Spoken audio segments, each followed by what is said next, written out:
everyone, welcome back to our channel. We're the Dawnties. My name's Rochelle. I'm your favorite Donna. And today we're going to talk about the top 3 best books that we read in the month of May.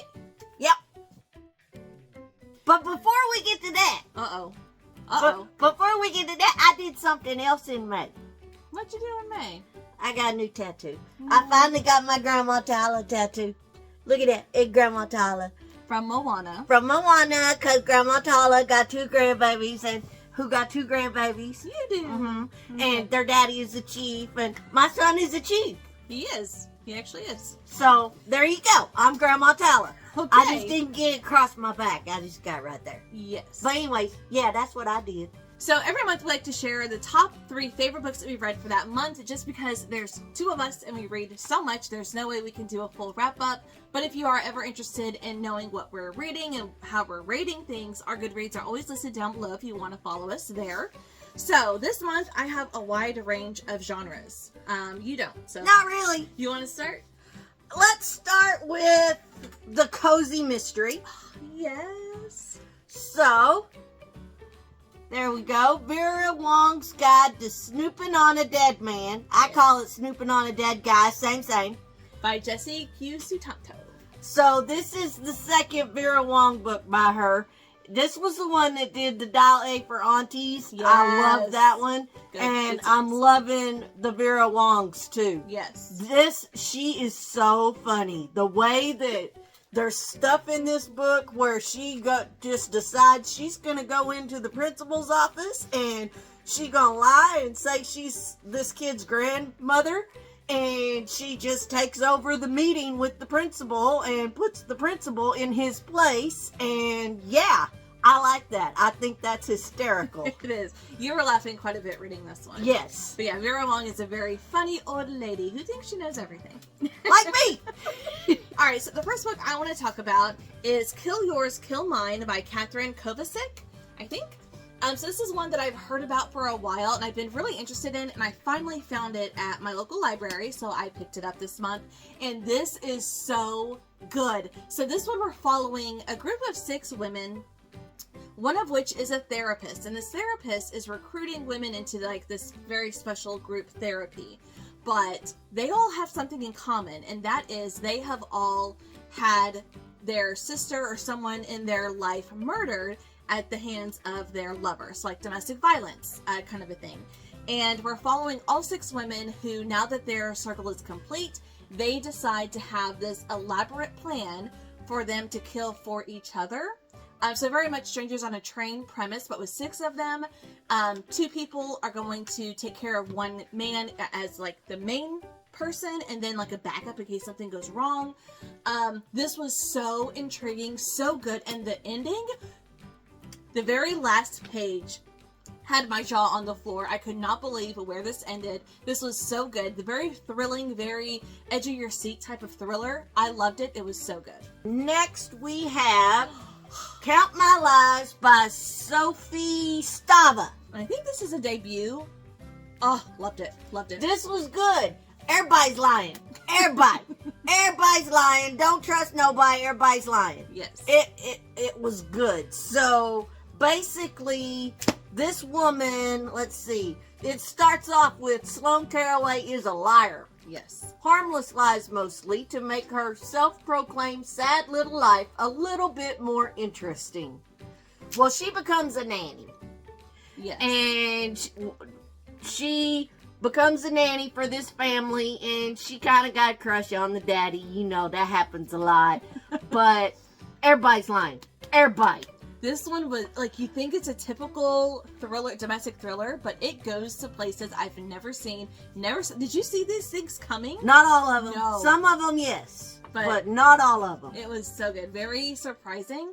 I loved this when I read it a couple of months ago. Everybody lies. It's great. Everybody. Not just the nanny. Everybody's lying. Yes. All right, so my next one is actually a nonfiction that I've been wanting to read for a while. This is called Cultish, The Language of Fanaticism by Amanda Montell. So this is one I picked up when we were in Kansas, and this is really exploring culture, language, and how people get sucked into cults, and how how it affects people's lives. I'm a little bit scared that she's so into cults. Okay, so I'm not into cults. Yeah, you are. I am fascinated by cults. And so I really enjoy like fiction stories that involve cults, nonfiction that talk about real life cults. But this one talks about so many other things that you would not think as a traditional cult because of the connotation that's associated with the word cult. So that's why she likes the word cult-ish, and she talks about things that are cult-like. Like, for example, she talks about Peloton and how that is a cult. And, like, just all kinds of just random riding things. your bicycle. It's, well, but then there's the startup costs, and then the people who train, like, and who make it, she explains it so well, and I was so glued to this book. I am so glad I own it. And what's funny is I am very fascinated with cults, that to a point that she has a little note that she leaves for me whenever I leave the house to go to work 2 days a week. And on this little board, she put, what's the little note you put on there? Well, I put I love you, and I also put don't join a cult. Yes. And don't forget your ice that's in the freezer that Yes. you take to work with you. Yes. But yeah, don't join a cult. Don't join a cult is something that she recently put on there. I think because I leave the house and she doesn't know what I'm going to get up to out in the real world. I don't know, but I just think that's so funny. And yeah, this was a fascinating read. Alright, my last one. I think this was my favorite one this month. It's a John Mars, guys. I Ooh. love John Mars. All right. And this is called The Good Samaritan. Okay. And it says, can you trust the voice at the end of the line? Oh. So basically, think about like a suicide hotline or something like that. Okay. You call the suicide hotline and people are supposed to help you, make you feel better. Yeah.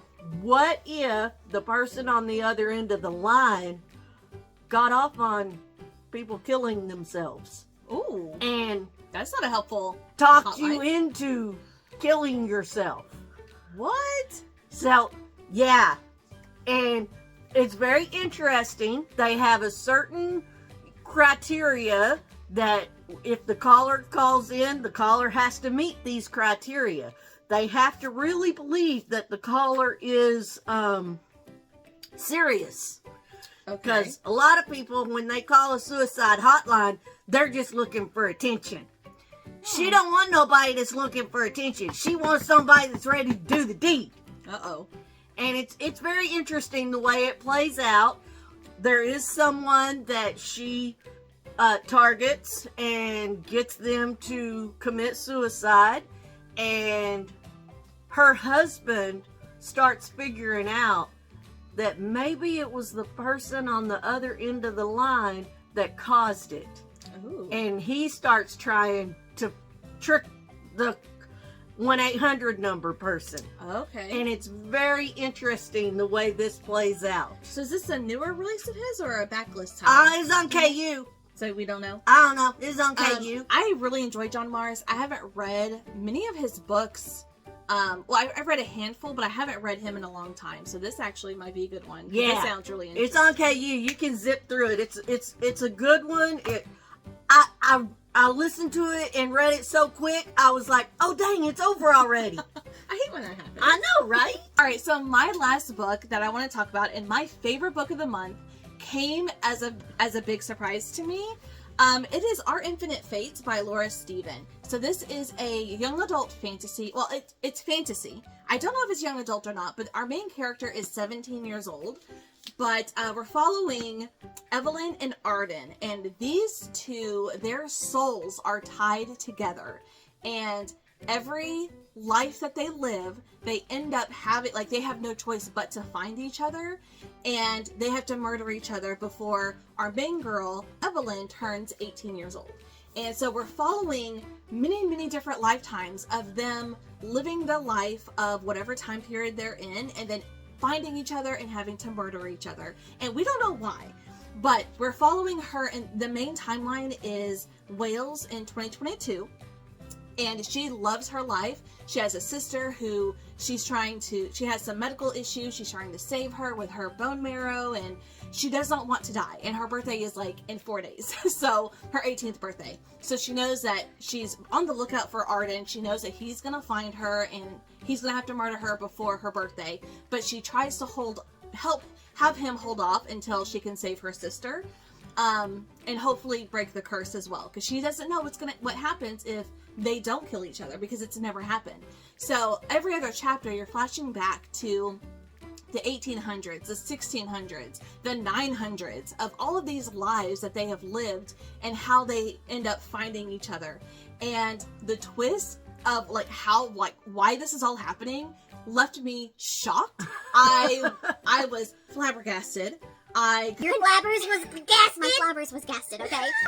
This was so intriguing. And this is something, like, if you like The Invisible Life of Addie LaRue by V.E. Schwab, this is very similar, but I found this pacing, well, first of all, it's about half the length of Addie LaRue, but this pacing was a lot more well put together. I felt like some parts of Addie LaRue was kind of boring and drug on. Yeah, it took me, I had to put Addie LaRue aside and then pick it up about a year later before I got through it. It wasn't a solid DNF. It was a DNF for now. Yeah. And then I picked it back up and I finished it. So this one's not like that? No, this one is so good, and because they're so young, like, it's interesting because they come into every life as somebody else. They may be a different gender, they have a different name, different family, so she doesn't know, like, why this is happening, but she just knows the closer she gets to 18, like, the memories come back that, oh, she needs to look out for Arden.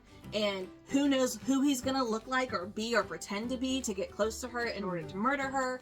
This is just so good, and how their souls are intertwined in this way, and that in every lifetime they have to kill each other. And this one was so good. I thought I would like it, but I didn't think I would love it, and I absolutely did. Alright! So here's a look at our top 3 favorite books that we read in the month of May. Leave a comment down below. Let us know what was your favorite book that you read in the month of May. And if you have read any of these, what did you think about them? Did you like them? Are you interested in any of our favorites that we read? I would love to know. Especially if you have a different favorite book that you read. Let us know so we can put it on our list to get to one day. Would you like to be a grandma like Vera Wong? Oh my gosh. I think it's hilarious. I'd be like that. I would. But that's it for us today. Thank you guys so much for watching, and we'll see you in our next video. Bye.